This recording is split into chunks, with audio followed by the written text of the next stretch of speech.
Halo Kak, selamat pagi. Boleh memperkenalkan diri dulu? Selamat pagi, nama saya Riki Rismanto. Heeh. Bapak bekerja sebagai apa?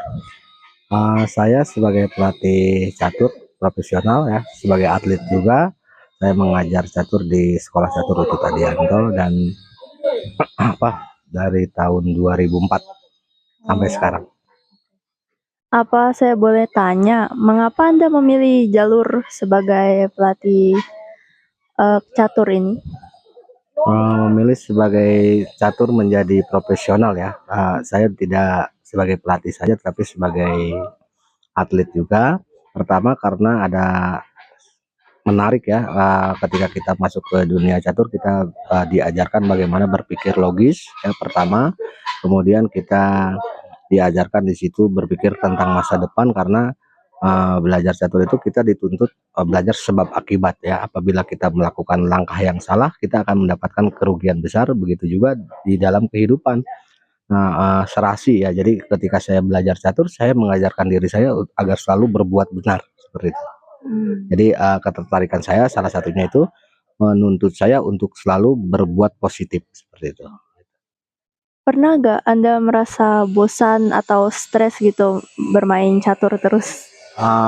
Untuk merasa bosan mungkin di semua bidang bisa mendapatkan titik jenuh ya, gitu ya. Semua bidang, not only chess, tetapi itu kembali lagi kepada diri kita ya, bagaimana cara mendapatkan solusi untuk menghadapi suasana tersebut ya. Kembali lagi semangat tadi ya, kita dibutuhkan mempunyai semangat ya, misalkan yang bisa menyebabkan rasa bosan misalkan apa, sering mengalami kekalahan. Nah, kita robah mindset kita. Bagaimana cara merubah mindset kita? Jadikan kekalahan itu adalah kekuatan. Dengan menjadikan kekalahan itu kekuatan, kita akan belajar lagi, dan belajar lagi. Itu cara bagaimana mengalahkan rasa bosan, rasa jenuh tadi. Kayak gitu. Boleh tolong berikan tips and tricks untuk improve catur? Untuk kita bisa menjadi atlet profesional di dalam bermain catur atau bidang apapun ya, yang pertama kita mempunyai kemauan yang kuat atau semangat ya, kemudian belajar dengan metode yang benar ya, secara kurikulum ya, tentunya dengan serius ya.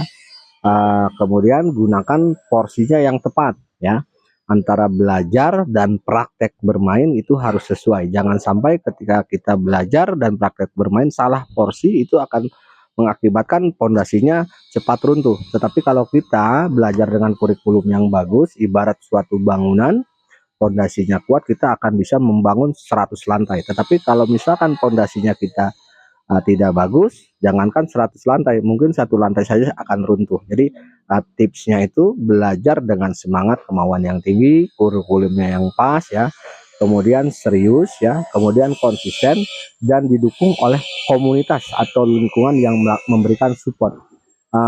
Komunitas ini sangat penting. Kenapa? Banyak orang yang gagal di dalam berprestasi di kehidupannya atau di karirnya karena tidak ada supportnya lingkungan atau komunitas. Jadi yang menentukan 10% komunitas itu kita harus jaga, karena sifatnya komunitas itu setiap kita berhubungan dengan teman sifatnya tarik menarik. Ketika kita bergaul dengan orang malas, bisa juga kita terbawa malas. Ketika kita bergaul dengan orang pintar, boleh jadi orang malas tersebut menjadi rajin, seperti itu. Jadi komunitas sangat menentukan gitu. Nah, untuk pertanyaan terakhir nih, apa opening yang terbaik menurut Kakak atau opening favorit? Saya untuk opening favorit saya semuanya menyukai openingnya. Tapi kalau saya menghadapi suatu turnamen, pertama saya melakukan prepare opening. Yang pertama yang saya carikan kesiapan melihat daripada karakter lawan saya seperti apa. Saya berusaha mencari opening yang tidak dikuasai oleh lawan saya, seperti itu. Jadi kalau disebut opening apa yang terbaik, semua opening bagus. Ketika kita menjadi seorang atlet catur, kita tidak bicara lagi tentang opening, tetapi kita bicara sebagai pemain catur harus siap menggunakan opening apapun. Itu. Fleksibel ya? Ya, fleksibel. Ada kata penutup, Kak? Apa kata penutupnya, saya sangat berikan apresiasi buat Haikil ini yang bikin acara seperti ini tentang e-sport catur ya. Semoga dengan ada e-sport catur ini ya, semakin mengembangkan dan memberikan banyak sekali atlet-atlet catur dari sekolah Haikil ini ya. Saya berharap bisa berlanjut terus ya, tidak hanya di acara seperti ini, tapi dilanjutkan dengan misalkan membuat coaching klinik ya, atau latihan rutin ya di sekolahnya, atau mengadakan turnamen antar sekolah, jadi bisa berkarir sebagai atlet profesional juga seperti itu. Terima kasih, Kak.